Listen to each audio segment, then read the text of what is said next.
ಶಂಭೋ ಮಹಾದೇವ ವಿಶ್ವೇಶಾಮರ ವಲ್ಲಭ ಶಿವಶಂಕರ ಸರ್ವಾತ್ಮಂ ನೀಲಕಂಠ ನಮೋಸ್ತುತೆ. ನಮ್ಮ ಸನಾತನ ಧರ್ಮ ಸಂಸ್ಕೃತಿ ಅಂತ ಹೇಳುದು ನಮ್ಮೆಲ್ಲರ ಬದುಕಿನ ಜೀವಾಳ. ಹೇಗೆ ಮೀನು ನೀರಿಲ್ಲದೆ ಬದುಕಲಿಕ್ಕೆ ಸಾಧ್ಯ ಇಲ್ವೋ ಹಾಗೆ ನಾವು ಕೂಡ ಸಂಸ್ಕಾರವಿಲ್ಲದೆ ಬದುಕಲಿಕ್ಕೆ ಸಾಧ್ಯ ಇಲ್ಲ. ಸನಾತನ ಧರ್ಮ ಸಂಸ್ಕೃತಿ ಅಂತ ಹೇಳುದು ಭಾರತದ ಜೀವಾಳ ಅಂತ ಹೇಳುವುದಕ್ಕೆ ಒಂದು ಮಾತು ಇದೆ. ಭಾರತಸ್ಯ ಪ್ರತಿಷ್ಠೆ ದ್ವೇ ಸಂಸ್ಕೃತಂ ಸಂಸ್ಕೃತಿಸ್ತಥ ಅಂತ.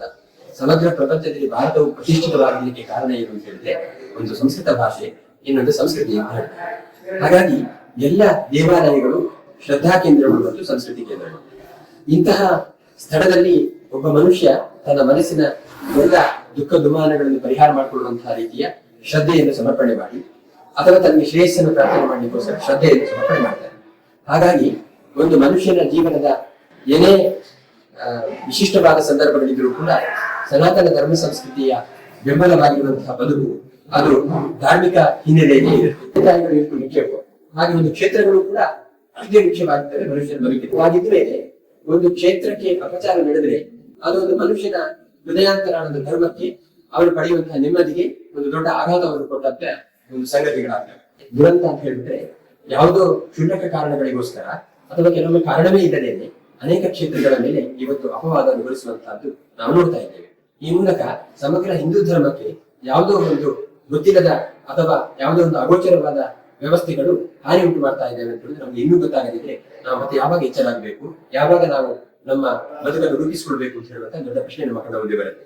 ಹಾಗಾಗಿ ಇಂತಹ ಅನೇಕ ಕ್ಷೇತ್ರಗಳ ಮಧ್ಯದಲ್ಲಿ ಕೋಟ್ಯಂತರ ಜನ ಹಿಂದೂಗಳಿಗೆ ಶ್ರದ್ಧಾ ಕೇಂದ್ರವಾಗಿರ್ತಕ್ಕಂತಹ ಭಾವನೆಗಳಿಗೆ ಆಸರೆ ಕೊಡತಕ್ಕಂತಹ ಯಾವುದು ಕ್ಲಿಷ್ಟಕರವಾದ ಸಂದರ್ಭದಲ್ಲಿ ಈ ಕ್ಷೇತ್ರಕ್ಕೆ ಹೋಗಿ ಧ್ಯಾನ ಮಾಡುವುದರಿಂದ ಭಕ್ತಿ ಮಾಡುವುದರಿಂದ ನಮಗೆ ಶ್ರೇಯಸ್ಸಾಗಿದೆ ಅಂತ ಹೇಳುವಂತಹ ಅನೇಕ ಭಗವದ್ಭಕ್ತರ ಮನಸ್ಸಿಗೆ ಒಂದು ದೊಡ್ಡ ಆಘಾತವನ್ನು ಕೊಡುವಂತಹ ಪ್ರಸಂಗ ಧರ್ಮಸ್ಥಳದಲ್ಲಿ ನಡೀತಾ ಇದೆ. ಅದರ ಹಿಂದೆ ಒಂದಷ್ಟು ಷಡ್ಯಂತ್ರಗಳಿದ್ದಾವೆ, ಒಂದಷ್ಟು ಆರ್ಥಿಕ ಬೆಂಬಲ ಇದೆ, ಒಂದಷ್ಟು ಸನಾತನ ಧರ್ಮ ಸಂಸ್ಕೃತಿಯನ್ನು ಹಾನಿ ಮಾಡುವುದರ ಮೂಲಕ ಹಿಂದೂಗಳನ್ನು ಹೊಡಿಬೇಕು ಅಂತ ಹೇಳುವಂತಹ ಭಾವನೆಗಳು ಕೂಡ ಇರಬಹುದು. ಧರ್ಮದ ಕ್ಷೇತ್ರದ ಮೇಲೆ ಕೂಡ ಅಂತಹ ಕೆಲವೊಂದು ಶಕ್ತಿಗಳು ಅಪಚಾರ ಮಾಡಿ ಪ್ರಯತ್ನ ಮಾಡುವಂತಹದ್ದನ್ನು ನಾವು ನೋಡಿದಾಗ, ಅನೇಕ ಈ ವಿಮರ್ಶೆ ಮಾಡಿದಾಗ ಇಲ್ಲಿ ಯಾವುದೇ ರೀತಿಯ ತಪ್ಪು ನಡೆದಿಲ್ಲ ಅಂತ ಗೊತ್ತಾದ ಮೇಲೂ ಕೂಡ ನಾವು ಮತ್ತೆ ಯಾವುದೇ ಕ್ಷೇತ್ರದ ಮೇಲೆ ಸಂಶಯ ಪಡುವಂತಹ ಅಗತ್ಯ ಇಲ್ಲ.